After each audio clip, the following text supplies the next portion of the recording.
2017年我一次過買咗2部嘅 Panasonic GH5嘅相機用嚟開工用啊，主要用嚟拍片，而當時嘅無反機要拍到 4K 50格就只有佢啊，同埋長 RAW 係唔會過熱嘅，仲可以雙卡錄影啊，加上防震功能強啊，同埋啲 M43嘅鏡頭都真係平啊，用到上年我先放咗我手上嘅 GH5，等 GH6嘅來臨啊，終於等到啦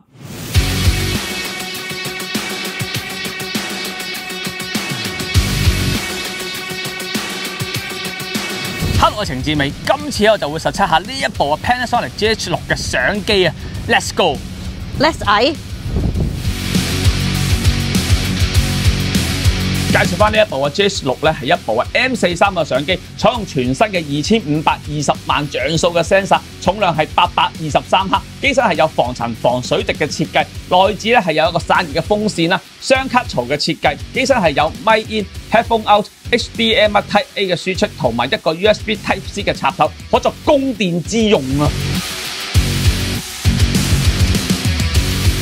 之前咧，我買2部 GH5咧都係水貨嚟嘅，原因好簡單，因為水貨係平過行貨3000幾蚊啊，買2部就平6000幾蚊，可以買多支鏡㗎啦。不過咧就冇保養，但我用嚟做 job 就冇乜所謂啊，盡量慳成本啊嘛，搏佢1年唔壞。今次我係上 B&H 嘅網站買呢一部GH6啊，原因係買嘅時候香港咧仲未有貨，同埋價錢係一定比行貨平啊。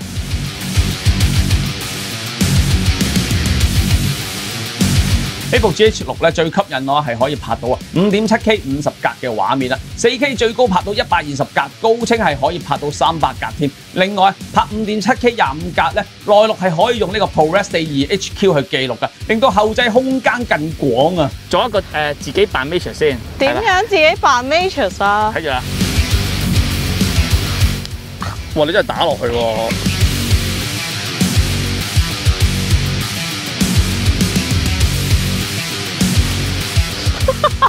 發生咩事啊？我想問我今日好正呢個高清300格真係做多個嘅。有做多個，我頭先打咗右邊。其實你可以咧打完之後咧再多啲動作都得嘅。好啊，但係 Matrix 好似冇咁多動作嘅喎。Matrix 有咁樣噶嘛？你咪想做啊？你做唔做呢個？我做唔到，我唔係好記得佢嘅動作係點，我好想睇翻啊！唔好睇啦，睇咗就冇咗自己風格噶啦。點啊？咁到底係咪跟佢？我哋拍呢啲片係唔使 reference 嘅。OK， 知唔知？好啊。好嚟準備，你未拍過啲，我真係俾你呢啲咧係一個好大嘅考驗嚟嘅啫。我都覺得好大考驗啊！好準備啊！Action！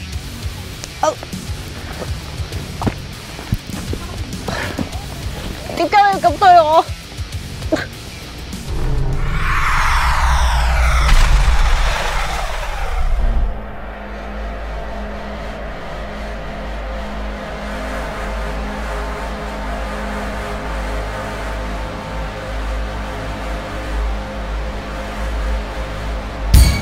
當我買咗新器材咧，我都會先將舊有嘅器材咧就放咗先，然後再補貼一個差價。而我嘅工作收入咧都唔係好穩定啊，年紀又開始大啦，都想多個錢傍下身，增加個安全感，唔想一次過付款。所以今次我係用咗 Liffey Bank 嘅 Liffey Pay Later 咧，先買後付嘅消費模式啊。直接啲講咧，就係自動分期付款啊，呢樣嘢都幾啱我嘅。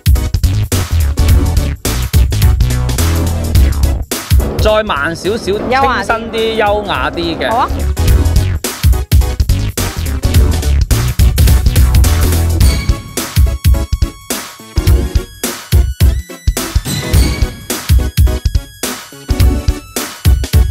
今次呢條片係由 Liffey Bank 贊助。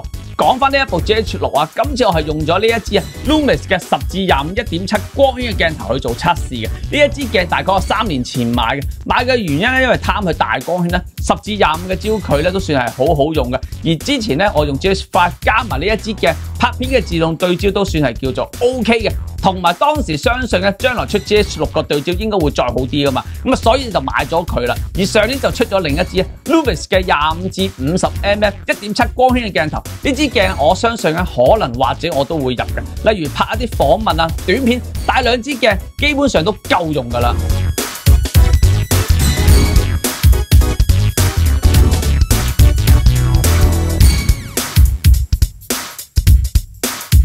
以往落鋪或者我上網買嘢咧，用信用卡分期要打電話去 Card Centre，又要等批核，其實我一直都覺得係好麻煩嘅，而好多時啊，我買嘅產品喺網上先有得買噶嘛。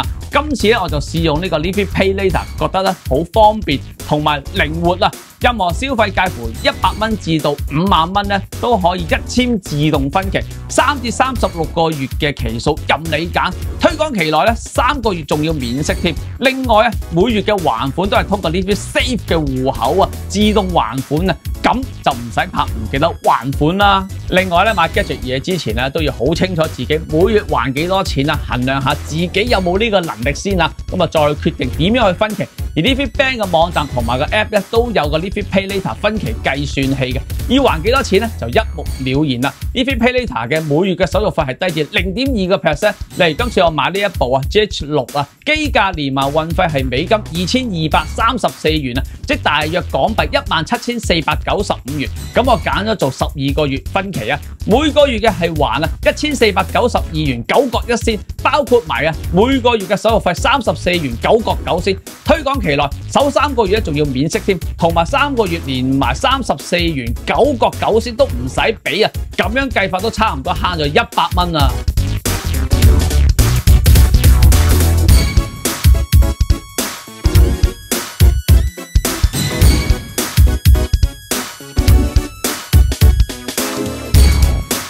同埋咧用 Livi Pay Later 咧有好多優惠，咁啊全球網購係享有5% 現金回贈。咁我今次上網買呢部 GH6 都可以享受呢一個現金嘅回贈啊！喺指定嘅商戶更加可以享有8% 現金回贈。無論喺實體店嘅鋪頭或者網購咧，只要係接受 Mastercard 嘅商戶都可以用啊！咁啊其實都幾啱中意買 gadget 嘢嘅人士去用。我自己都幾中意呢個付款嘅模式，又方便又多回贈。咁啊最重要都係留多啲 cash flow啊，傍下身啊嘛！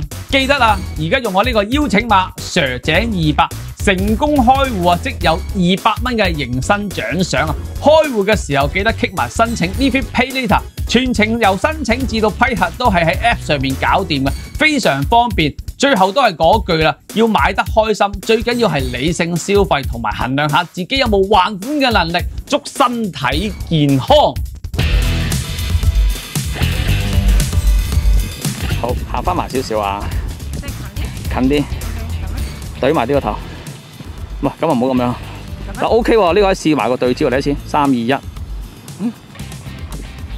哇！GH6 咧最多人關注咧，應該就係佢嘅自動對焦究竟掂唔掂啊？對比翻而家嘅無反相機，大部分都係用緊呢個 Face Detection 嘅 AF 啊，對焦速度都比較快同埋準啊。而呢一部啊 GH6 咧，仲係用緊呢個 Contrast Detection 嘅 AF 啊。雖然佢都有人面同埋眼睛嘅對焦啊，對焦反應都係好一般嘅啫。間中咧都會迷下嘅，當然咧對比翻上一代嘅 GH5 咧就好好多，而呢部 GH6 嘅對焦，我自己覺得就唔係話真係好差嘅啫，係唔夠好嘅啫。咁啊間中用嚟幫下手都 OK 嘅，咁我唔建議太依賴佢。聽聞咧遲啲係會有一個新嘅 firmware 更新嗰個對焦啊，希望真係會有好嘅改進啦，希望啦。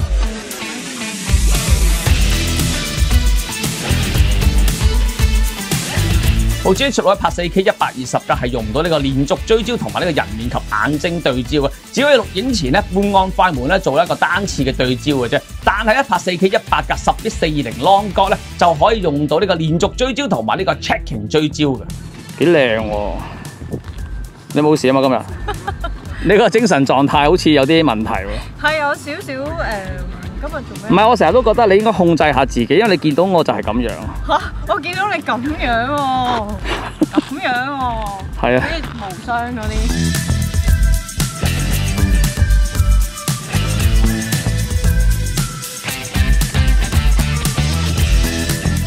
呢部 GH6 嘅防震係有7.5級5軸嘅雙影像防震嘅系統啊，手持拍片都好穩定嘅。如果想再穩定啲，或者要用長鏡去拍攝咧，可以開埋個電子防震咧，就會更加穩定。不過就會 crop 咗少少畫面。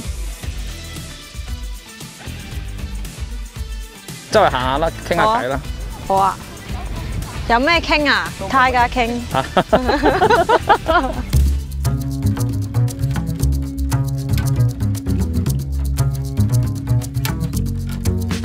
你知唔知我扮緊啲咩公仔？嗰啲吹氣嗰啲啊嘛，佢突然間商場嗰啲啊嘛，你要屈一屈隻腳再抽翻上嚟嗰下先似㗎。即係。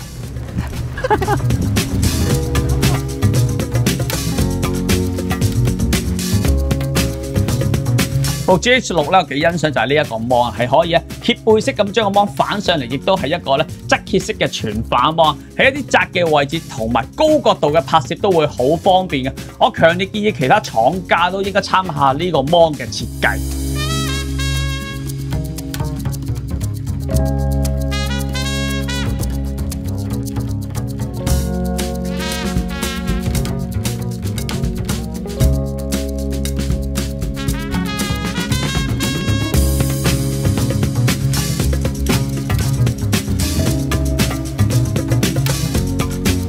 另外呢一部 GH6 嘅界面咧，都係為咗拍片而設嘅，咁啊仲有埋個 waveform 嘅顯示，同埋可以經呢個閃光燈嘅聲曲接口咧，接駁呢個 TC in out 啊，咁啊需要幾部機同時拍攝咧，就可以升翻個貪曲同步啦。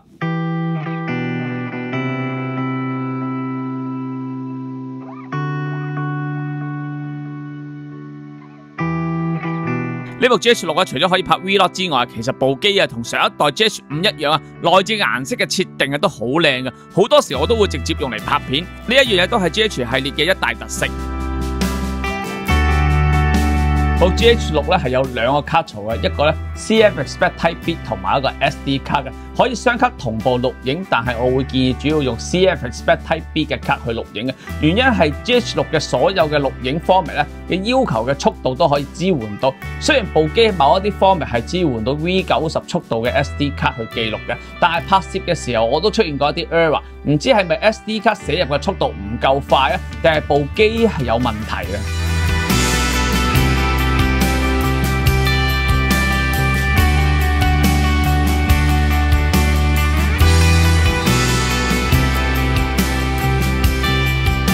ISO 方面呢部 GH6 係由100至到12800，而動態範圍係有12級，開啟埋動態範圍增強功能係可以提升到13級嘅。要留意開啟呢個功能拍片，ISO 最少係要800，而拍 Vlog ISO 最少係要2000嘅。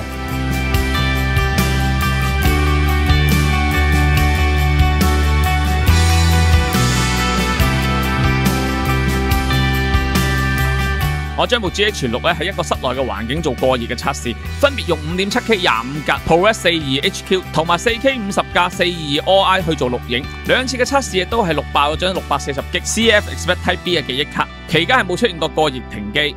總結翻呢部 GH6對我嚟講唯一嘅缺點係個自動對焦，咁我都會繼續用佢嘅，咁唔係因為買咗焗住用而係拍片方面功能都幾完善嘅，防震又勁，加上呢一代嘅拍片畫質都真係好好嘅，雖然佢係有啲缺陷以呢個價錢能夠買到一部咁專業拍片嘅相機都算係抵玩，當然唔係講緊行貨嗰個價啦。咁有朋友就問我啦，買 OM1 定係 GH6 好啊？咁我覺得兩部機嘅定位係有啲唔同嘅。如果你係中意影相同埋拍片，OM1 就會好玩好多，同埋輕便啲，好啱用嚟拍 vlog。而 GH6 我就覺得主力用嚟拍片同埋開工用嘅，拍片係可以雙卡記錄咁係會安心好多，同埋個防震都真係好勁嘅，咁好啱 handheld 拍攝，同埋呢部機嘅 photo style 嘅顏色係好靚噶。Action！